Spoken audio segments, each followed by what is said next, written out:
And all of this is part of the payment for Zelensky's hard work as an agent serving America and the British Crown.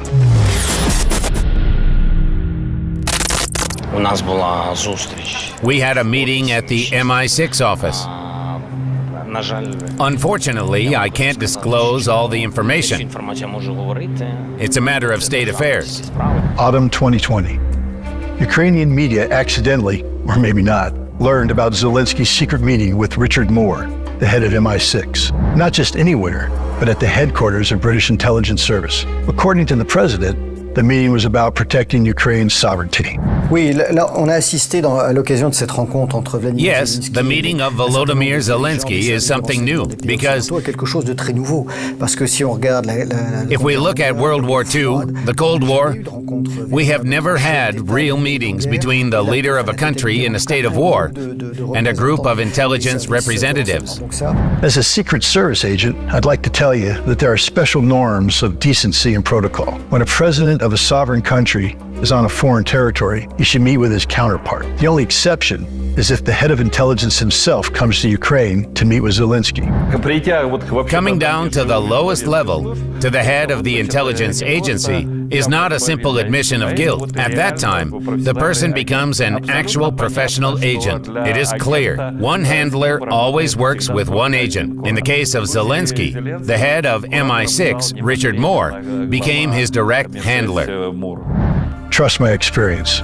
You can't just make someone work as an agent without a hook or substantial grounds. And if we carefully trace the events leading up to this remarkable meeting, we will find them. In the summer of 2020, British intelligence almost captured the internationally renowned Wagner PMC members. These Wagnerians took Bakhmut, for example, Palmyra in Syria. They significantly interfered in spreading British policy in Africa. It happened that the mercenaries slipped right under the nose of MI6. Whether it's true or not, they say the operation failed due to the office of the President of Ukraine. Somebody called and warned them. Now, no one will figure out if it was a mistake, a calculation, or foolishness. That's why Richard Moore didn't bother investigating. They summoned Zelensky to show him his place and at the same time to discuss the extent of his independence and freedom in Ukraine. They expect proposals about independent media from us.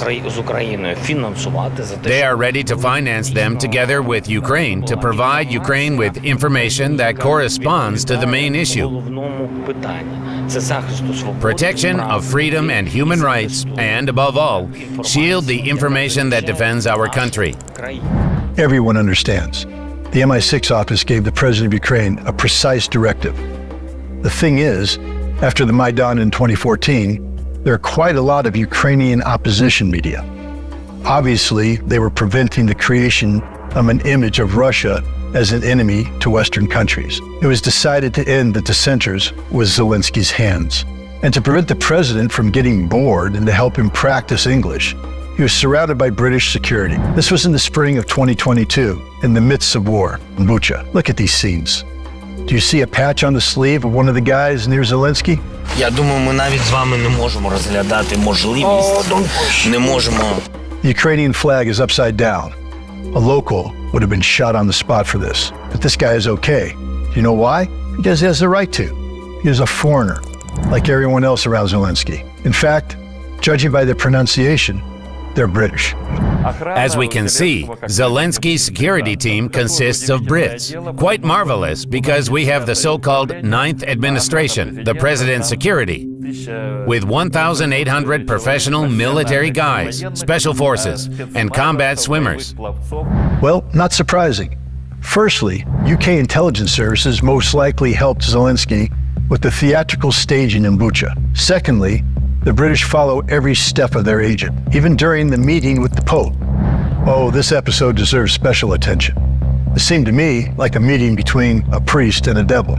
Judge for yourselves. Zelensky went to the Vatican in a black sweatshirt with the emblem of the UNO, the Ukrainian Nationalist Organization. He gave the Pope an icon with a black silhouette instead of Christ, which is outright Satanism according to church canons. He plopped into a chair before the host. For those unaware, this is a gross violation of etiquette. and he didn't pay much attention to Pope Francis's peaceful initiatives. Italians considered that rude. I'm sure this whole comedy was a distraction. The central communication of Zelensky took place not in the Pope's office, but in the next room, without the involvement of Pope Francis, but with the participation of the Minister of Foreign Affairs of the Holy See, Archbishop Paul Richard Gallagher, a native Brit whose cardinals are conducting powerful propaganda in Ukraine. The Ukrainian president spoke with Gallagher for almost an hour and a half. But the main detail is that the head of MI6, Richard Moore, was also present at the meeting in the Vatican. Maybe this fact explains the record-breaking motorcade of the leader of independent Ukraine, over 20 cars. To be sure that that guy do not make a trick to suddenly make a peace with Vladimir Putin, they take hostages his kids and a wife in Great Britain. This is another layer of security for masters of puppets.